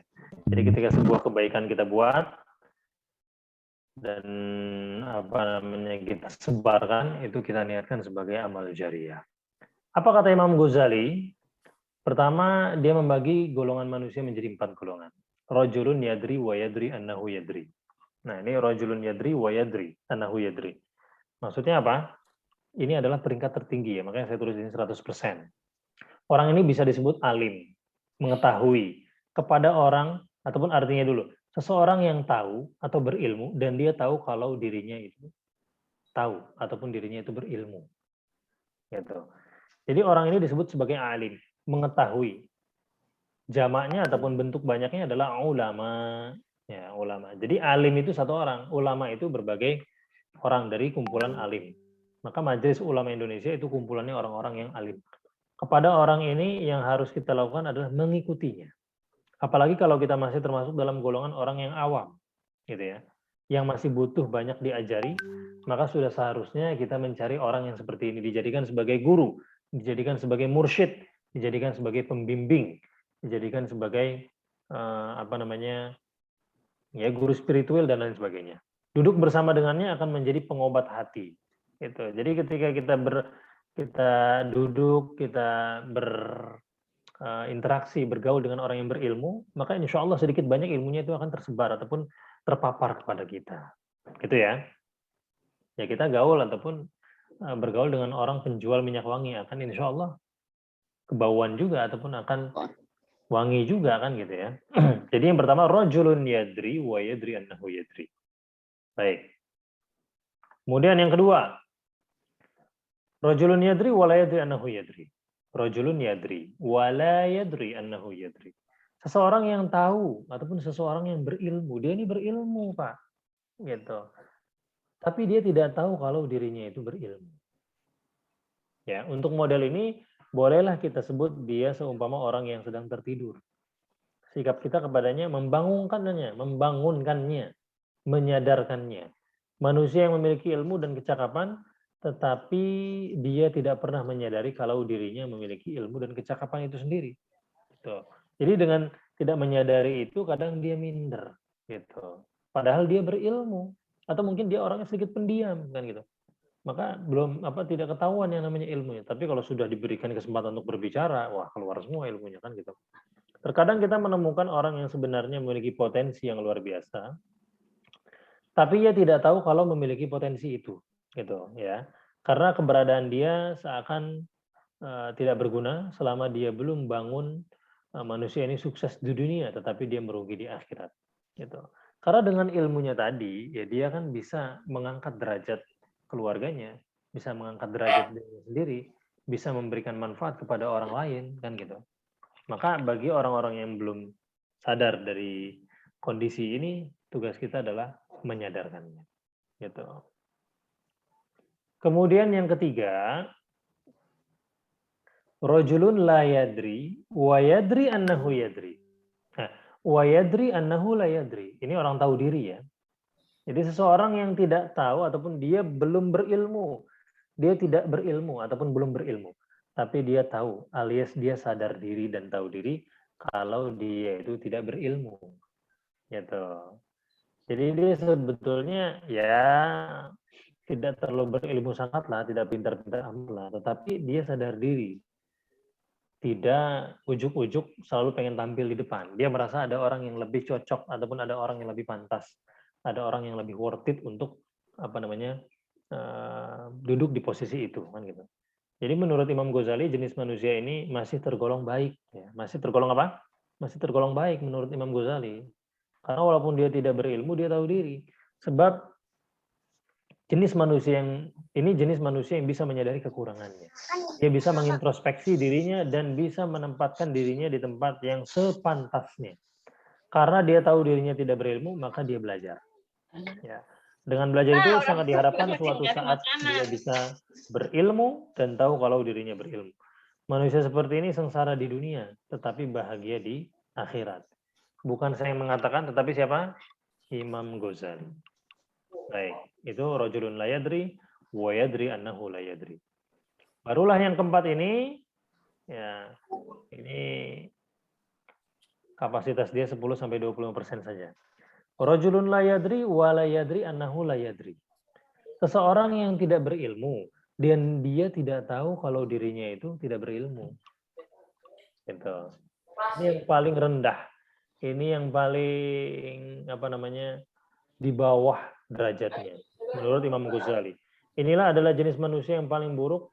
Jenis ini selalu merasa mengerti, selalu merasa tahu, selalu merasa memiliki ilmu padahal dia tidak tahu apa-apa. Repotnya manusia jenis seperti ini susah disadarkan. Susah untuk disadarkan. Kalau diingatkan ia akan membantah sebab ia merasa tahu atau merasa lebih tahu. Jenis manusia seperti ini paling susah dicari kebaikannya. Ya. Manusia seperti ini dinilai tidak sukses di dunia dan juga merugi di akhirat. Gitu ya. Jadi ya kalian bisa membacalah dengan keadaan kita di Indonesia ini kira-kira dari 4 golongan ini dengan ambil konteks katakan mungkin sebagai pejabat lah gitu ataupun juga orang-orang legislatif gitu ya, yudikatif, eksekutif, itu kira-kira lebih banyak golongan yang mana dari keempat ini, kan gitu. ya. Jadi kita bisa melihat mungkin nanti ke perspektif ataupun ke ranah ekonomi, gitu, politik dan lain sebagainya. Kira-kira pernah menemukan orang seperti ini? Pernah, pasti ada, kan gitu ya. Jadi inilah pembagian manusia menurut siapa? Imam Ghazali. Pertanyaannya adalah masuk di manakah kita? Ya, masuk golongan manakah kita? Baik, ya. Sebelum saya menyudahi dan juga mengakhiri presentasi saya ataupun penjelasan tadi, ini ada mini task ya, ada tugas kecil-kecilan ya. Silakan nanti dicatat dan dibuat jawabannya di dalam Word. Nah, di dalam Word. Yang pertama adalah deskripsikan olehmu jenis-jenis manusia mulia menurut Al-Quran. Deskripsikan olehmu jenis-jenis manusia mulia menurut Al-Quran. Ya. Silakan. Mungkin tadi saya singgung sedikit-sedikit, ataupun mungkin di ini tidak ada ya, di PowerPoint tidak ada. Silakan cari. Nah, silakan cari melalui googling ataupun melalui referensi-referensi yang lainnya. Kemudian yang kedua, deskripsikan olehmu jenis-jenis manusia hina menurut Al-Quran. Ya, menurut Al-Quran. Jadi yang pertama mulia, kemudian yang kedua hina menurut Al-Quran. Dan yang ketiga, ada berapakah derajat manusia di dalam Islam menurut Imam Ghazali? Jelaskan dengan singkat. Nah, ini yang 4 tadi. Ya, silakan dijelaskan dengan bahasa masing-masing. Tadi kan bahasa Imam Ghazali ya. Maka sekarang ini yang nomor 3 ini dijelaskan dengan bahasa teman-teman masing-masing dalam memahami apa yang tadi saya sampaikan. Gitu. Jadi ini 3 saja, berbentuk pertanyaan esai dan jawabannya juga esai. Silakan nanti dijawab dan diketik di dalam Word-nya. Kemudian saya minta nanti dikirim melalui Google Form. Nanti akan saya kirim linknya, link tugas ini dikirim melalui apa? Google Form saja lah. Oke. Ya. Tugas individual ya, Pak? Ya, individu, bukan kelompok ya ini ya. Ini individu ya. Individu. Batasannya gimana Pak? Tidak ada batasannya, tetapi ya minimal 1 halaman lah, minimal 1 halaman. Oke, saya screenshot dulu ya. Kemudian nanti saya share di grup. Sudah di-share Pak tadi Pak. Sudah ya, alhamdulillah. Oke. Oke, belum penutup tadi. Oke, kesimpulan. Jadi berdasarkan perspektif Al-Quran, disimpulkan bahwa manusia adalah makhluk yang paling sempurna yang diciptakan Allah. Manusia terdiri dari jasmani dan rohani yang memiliki akal dan nafsu. Manusia diciptakan sebagai khalifah dan untuk mengabdi kepada Allah Subhanahu wa taala. Ya kan? Ilmu barat memandang hakikat manusia adalah sebagai makhluk materi yang dapat dibentuk dan menafikan sang pencipta. Dengan segala sekulerismenya, kesekulerannya dan lain sebagainya, liberalismenya, ya, sekulerismenya, kemudian juga humanismenya. Jadi menafikan sang pencipta, sang pencipta. Islam sangat berbeda memandang hakikat manusia dibandingkan dengan para ilmuwan barat. Islam memandang manusia bahwa manusia terdiri dari jasmani dan rohani. Manusia pertama adalah berasal dari Adam, dan Adam diciptakan dari tanah, dan keturunan Adam diciptakan dari air mani yang tujuan penciptaannya adalah sebagai khalifah dan hamba Allah Subhanahu wa taala. Wa ma khalaqtul jinna wal insa illa liya'buduni, kan gitu kata Allah Subhanahu wa taala. Maka inilah, coba di-mute, Pak Acep Hidayat, Pak Acep Taufik, tolong di-mute. Oh, Pak Samsul Ma'arif sama Pak Taufik tolong di-mute. Oke, ini ya yang bisa saya sampaikan pada kesempatan pertemuan ketiga hari ini. Pertemuan ketiga malam hari ini. Kira-kira ada yang ingin ditanyakan? Silakan, ada waktu 15 menit untuk bertanya. Tugas individu dibuat Word menunggu link Google Form dari Pak dosen. Oke. Nanti untuk mengumpulkan tugas akan saya share linknya di grup WhatsApp, insyaallah. Oke. Oke, teman-teman ada yang ingin ditanyakan? Saya ingin bertanya, Pak. 1-2 pertanyaan. Oke, silakan. Ini mungkin jauh dengan konteks yang dibicarakan. Cuma dalam keseharian saya banyak ditemui gitu Pak. Jadi di madrasah ataupun entah dimanapun itu ya di sekitar saya, mengenai di WhatsApp itu banyak yang menyingkat Assalamualaikum dengan kalimat salam. Nah itu dari sisi hukum itu bagaimana dan kita menyikapinya bagaimana? Kalau tidak menjawab apakah dosa atau bagaimana itu?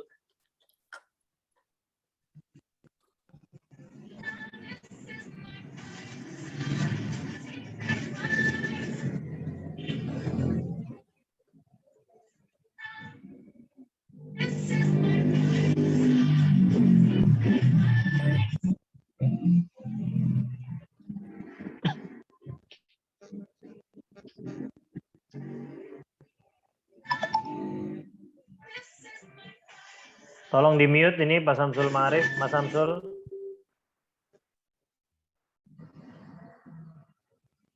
Bisa di mute? Ya, baik. Ada lagi yang lain? Pak, Angga Ditya. Oh ya, silakan Mas.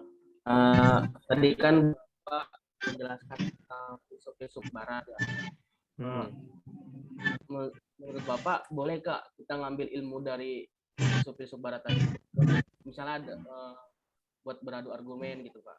Kita mengambil ilmu dari dia gitu, bisa boleh? Kan soalnya kan tadi bertentangan gitu Pak dari Al-Quran. Oke, iya. Terima kasih Pak.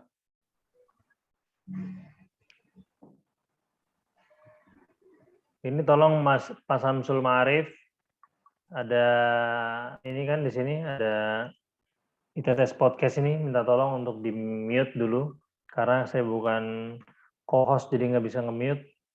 Oke, pertanyaan dari tadi Mas Samsul Ma'arif. Oke, salam nih hukumnya gimana?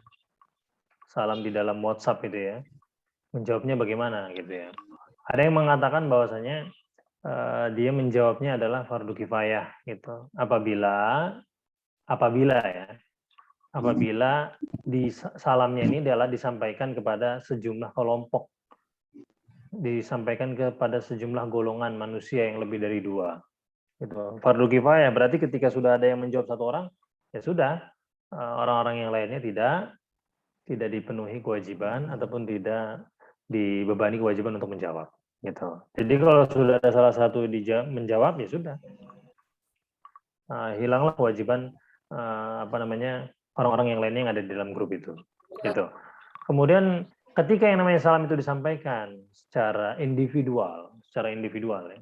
Maksudnya misalkan saya papasan sama sama siapa namanya Mas Darman tuh, sama Mas Darman kan. Assalamualaikum Mas Darman. Oh Mas Darman nggak jawab dosa dia. Karena secara individual menjawab salam itu adalah wajib, menyampaikannya sunnah. Menyampaikannya sunnah. Menjawabnya wajib secara individual. Fardian kana wajiban wa amma jama'iyan fa hukmuhu fardhu kifayah. Gitu. Jadi fardhu kifayah. Itu ya untuk Pak Samsul Ma'arif. Kemudian pertanyaan kedua, penjelasan tadi tentang perspektif manusia menurut para filsuf Barat. Pak, ya. Memotong tadi yang bertanya itu saya. Oh, ya sorry.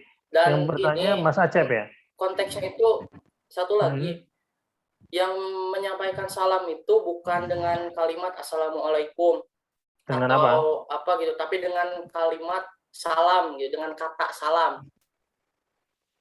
Oh, salam ya. Gitu. Itu maksudnya apakah benar atau gimana, dan kalau misalkan benar itu bersandar dari peristiwa apa gitu kan. Kalau yang familiar kita ini kan biasanya Assalamualaikum RWB atau gimana gitu. Namun akhir-akhir ini saya banyak menjumpai fenomena kayak gitu, Pak.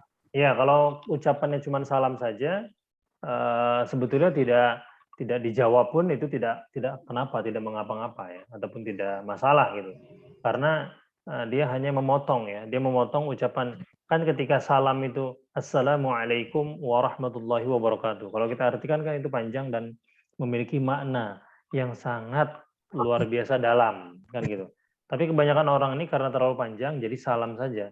Ya apa susahnya kita mungkin klik W titik salam kan gitu. Waalaikumsalam. Ya kan? titik salam. Gitu. Secara etika ataupun secara sosial ataupun secara adab, ya kita apa salahnya untuk sedikit meluangkan waktu untuk mengetik Waalaikumsalam kan gitu. Jadi tidak ada salahnya. Tapi untuk kewajiban untuk menjawabnya, ya Waalaikumsalam Assalamualaikum warahmatullahi wabarakatuh, itulah yang wajib gitu. Itu pun kalau disampaikan secara individu. Itu ya, Mas Acep ya. Baik, Pak. Terima kasih banyak. Ya. Kemudian tadi yang pertanyaan kedua itu sangat boleh sekali, Mas Angga. Kenapa tidak boleh kita mempelajari ilmu Barat, gitu kan? Lah kalau kita tidak belajar, kalau kita tidak beberapa orang-orang di Indonesia ini tidak belajar ke Barat, mungkin Indonesia sekarang sudah tertinggal jauh kan gitu. Tetapi di sini yang kita jauhi adalah paradigma. Tahu ya paradigma ya? Maksudnya world view-nya. Jadi cara pandang orang Barat itu yang harus kita hati-hati, yang perlu kita waspadai. Cara pandangnya bagaimana? Skulerismenya. Bagaimana mereka skuler? Bagaimana mereka memisahkan antara politik dan juga agama, tidak memiliki satu kesatuan. Ada nggak yang bisa nge-mute ini, Mas Samsul ini? Nggak bisa, Pak. Nggak bisa ya? Ini kayak dia nggak tahu kalau dia itu masih kebuka mikrofonnya. Kalau nggak ditelepon, telepon pakai WhatsApp, tolong dikasih tahu gitu. Ya, minta tolong ya. Saya juga kali Pak tuh suka kemana ada yang tiduran susah ditelepon. Ya, dan halo Mas Samsul Marif. Nah, iya ini coba ada satu orang lah siapa gitu, karena sangat-sangat merugikan ini. Oke ya. Jadi paradigmanya yang harus kita waspadai dan kita hati-hati. Maksudnya apa? Hidup bebasnya, liberalisnya, itu orang Barat sangat luar biasa. Jadi contohnya adalah kita ambil Amerika Serikat kan gitu ya. Di Amerika Serikat itu pendataan dari data statistik diambil dari tahun 90-an itu terjadi selama 20 detik sekali itu pemerkosaan. Gitu. 20 detik sekali pemerkosaan. Berarti tinggal dikalikan saja dalam 1 menit itu ada berapa pemerkosaan yang terjadi. Gitu. Karena kenapa? Karena mindset. Nah, karena mindset di sana kehidupan yang bebas itu sangat luar biasa kan gitu, hidup bebas itu. Tapi ketika kita mengambil sebuah ilmu dan ilmu itu universal, ya, sifatnya universal. Dan itu debatable. Debatable itu maksudnya bisa diperdebatkan dengan lisan kita, yaitu monggo, tidak apa-apa, tidak masalah. Misalkan ekonomi kita belajar ke Barat, ke Amerika. Nah, nanti akan kita terapkan di sini. Ekonomi tersebut, oh nggak apa-apa, silakan untuk memajukan Indonesia. Karena di situ ada ada unsur hubbul watan, mencintai namanya tanah air kita. Kita belajar ke Barat itu nanti untuk mengintegrasikan diri kita kepada negara kita kan gitu. Dan apakah itu bertentangan? Oh tidak, sangat tidak. Yang bertentangan itu adalah ketika kita tasyabuhnya berlebihan. Tasyabuh ini mengikuti betul-betul cara pandang orang Barat, ya kan. Kemudian juga cara berpikirnya, kemudian cara bersikapnya gitu. Kan terlihat dan sudah menjadi data saintifik, bukti saintifik bahwasanya orang Barat ini betul-betul bebas ya, apalagi Amerika Serikat dan juga Amerika Latin kan gitu. Dengan hidup bebasnya ini kemungkinan yang namanya kejahatan itu sangat mungkin terjadi kan gitu. Dan data mengatakan bahwasanya negara yang paling aman itu adalah negara yang paling aman dari tindak kejahatan itu adalah Arab Saudi gitu. Karena menerapkan syariah. Potong tangan, kemudian juga kisos dan lain sebagainya. Nah, tapi sebaliknya ya, baik kita lihat Amerika Serikat itu. Jadi polisi, kalau udah ngeliat polisi Amerika Serikat itu kan, kalau polisi polis gitu kan, wah, seragamnya itu kan luar biasa lengkap, kiri kanan senjata, udah gitu pakai anti peluru dan lain sebagainya. Dan tingkat kejahatan di Amerika Serikat itu yang tertinggi di dunia. Buktinya apalagi kemarin saya lihat di Instagram, total dari tahanan yang ada di dunia ini paling banyak Amerika dengan 3 juta orang tahanan yang ada di Amerika. Indonesia masuk ke dalam 20 besar. Itu Amerika Serikat, gitu ya. Amerika Serikat. Maka dengan ini kita meniru bukan dari mindsetnya ataupun dari cara pandangnya, cara hidupnya, tetapi dari ilmu yang itu memang bisa diterapkan di Indonesia. Tidak apa-apa. Oke, yang lain silakan disampaikan. Itu ya Pak, pentingnya adab sebelum berilmu. Pak. Oh iya.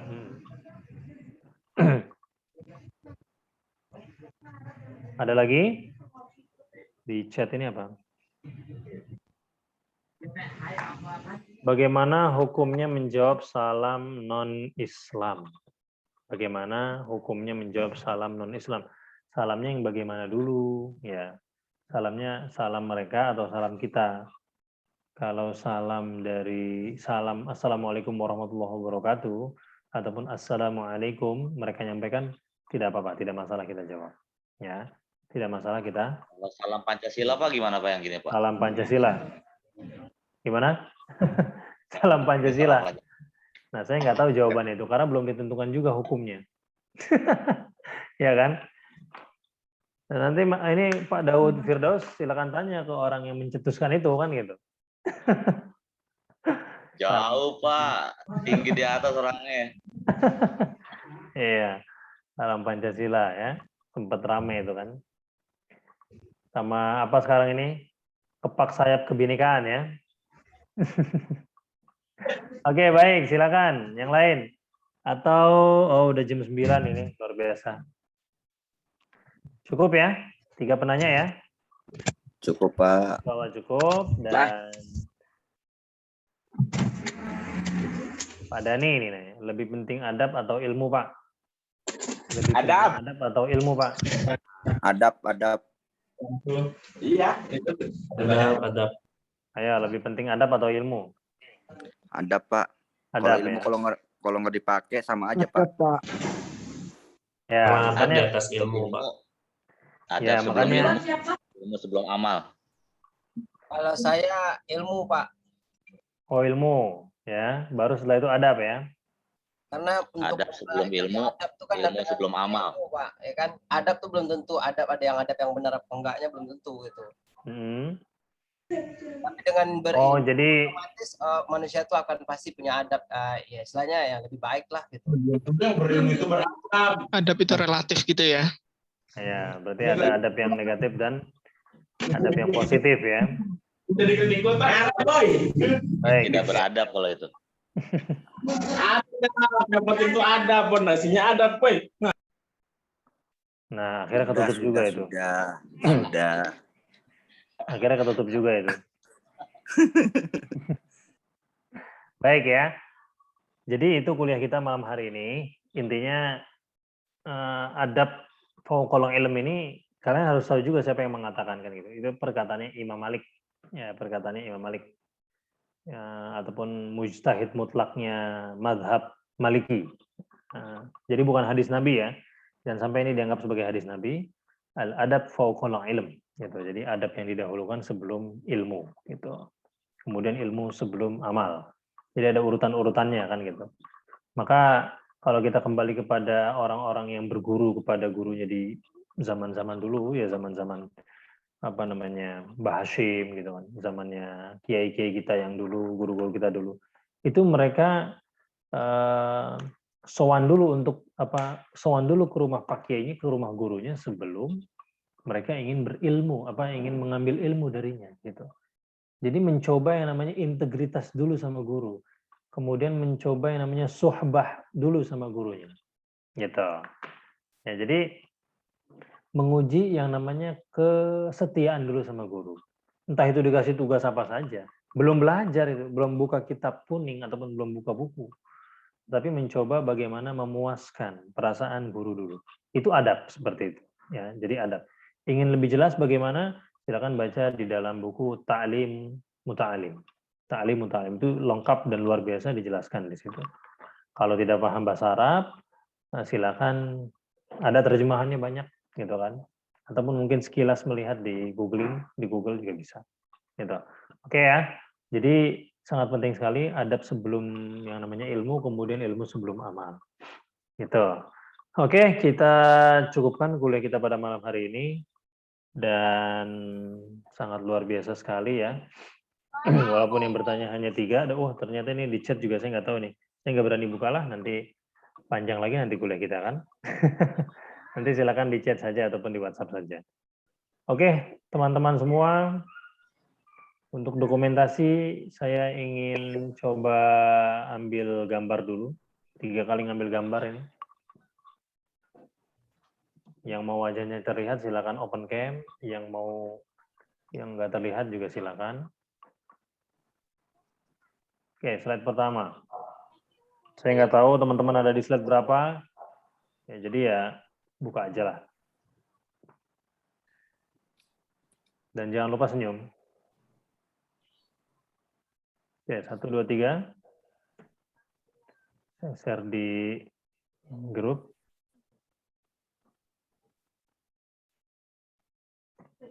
Dua tiga kayak mau dipoto di Monas, Pak. Oke, kemudian slide kedua. Ya. Slide terakhir. Baik.